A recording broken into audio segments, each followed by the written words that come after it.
Hi everyone, this is Makorin Channel. Thank you for visiting our channel. For this video guys, samahan nyo akong bisitahin itong ating succulent garden dito sa gilid ng bahay. So, ang looks niya guys ay ito, medyo nagiging colorful na guys yung mga succulent natin dito. Para sa update na ito guys, hindi talaga ako nag-trim or nag-cut ng ating mga blue jelly bean dito sa succulent garden na ito guys. Dahil garden ito guys, hindi din talaga guys na maiwasan na bisitahin ng mga insect yung ating mga halaman dito. Kung napapansin nyo guys, yung dahon ng ating blue jelly bean ay meron din mga nagka-damage. Meron din nga pala tayo guys ditong purple delight. So yung purple delight natin guys ay wala masyado tayong propagation. So nag-propagate na tayo dito guys. And then, yung ating kinat ay meron na din mga bagong sulay na babies. Ang garden pa lang ito guys ay combination din ng Echeveria at saka sedum. Pero mas lamang guys ang sedum compare sa Echeveria. Itong Echeveria ito guys ay yung ating madiba na medyo nasira nung summer. So kahit paano guys medyo nakaka-recover na siya. And then, meron din tayo guys dito na Echeveria pink frill. Okay naman guys yung pink frill sa garden. Meron din pala tayo guys dito na Graftoveria titubans or Shirobota naman ang tawag dito sa lugar natin. So, yung Shirobota natin guys ay okay naman dito sa garden.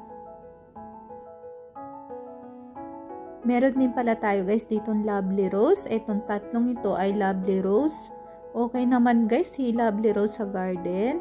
And then ito naman guys ay another blue jelly bean. Kung napapansin nyo guys, siya ay very colorful at ang ganda ng kulay niya guys. So isang main reason guys kaya maganda yung kulay niya guys ay humihingi siya ng repot.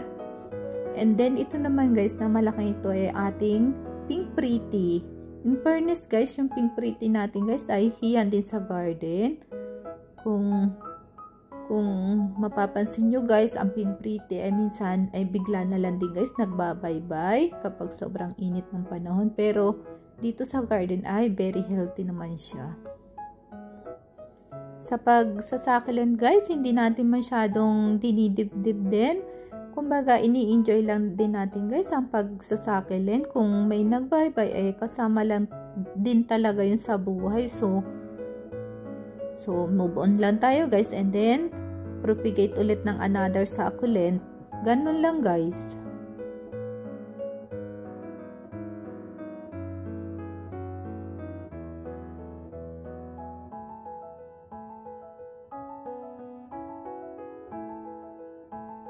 Ang season pala guys dito sa ating lugar ngayon ay autumn. So ang autumn guys ay medyo malamig na yung panahon sa umaga at saka sa gabi. So ang pagpupropagate, ang pag-arrangement, paggawa ng garden ay angkop na angkop sa ganitong season guys.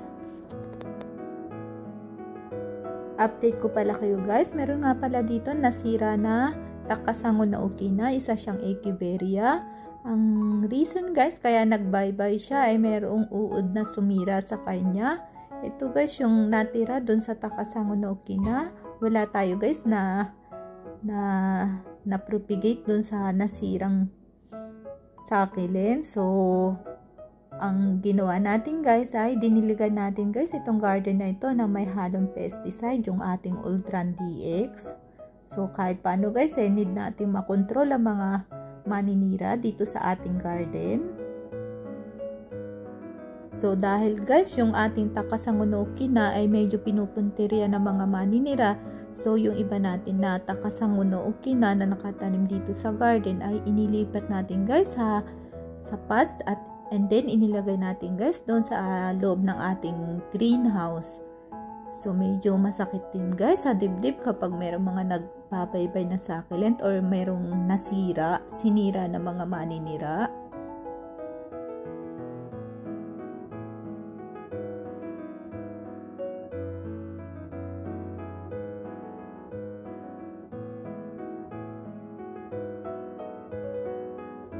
At succulent nga pa lang ito guys, napakabilis niyan dumami. Kahit hindi mo siya i-propagate, nagkukusa siya ng mag-propagate ng kanya.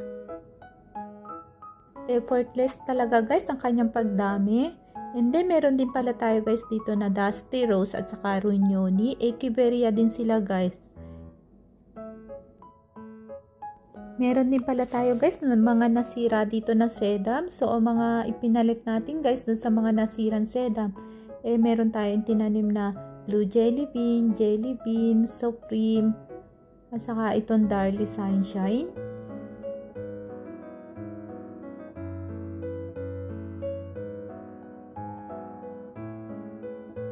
So, ang gusto natin mangyari dito sa ating garden guys ay medyo makapal siya. So, in fairness naman guys, kumapal na din sila at saka nagiging crowded na din guys. So, ang plano natin guys ay medyo mag-trim din tayo guys dito sa ating succulent garden na ito.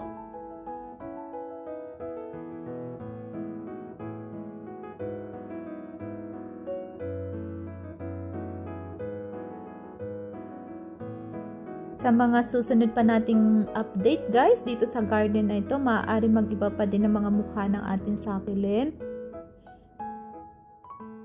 Yung nga pala guys, garden natin na ito guys hindi natin binigyan ng fertilizer. Ang ginagawa lang natin guys kapag once a year ay dinadagdagan natin ng bagong lupa itong ating garden. Ibabaw lang naman guys ang dinadagdagan natin ng lupa. Hindi lahat ng lupa guys pinapalitan natin. Nagdadagdag lang talaga tayo guys.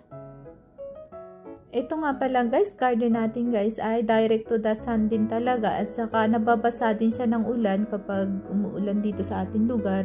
So ang ulan guys ay maganda din, yung tubig ulan guys ay maganda din pandilig sa mga succulent.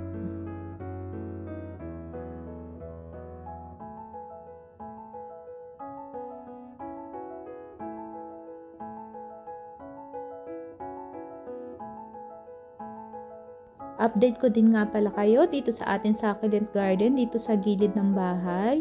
Yung ating takasangunooki na at saka yung pink prill ay merong bumisita na maninira. Ang pinuntiria guys ay yung pinakagatna ng rosette. So ang nag-iitsura ngayon ng ating mga nasirang succulent ay ganito guys. Meron namang bagong babies na sumuloy, so okay na din kahit paano.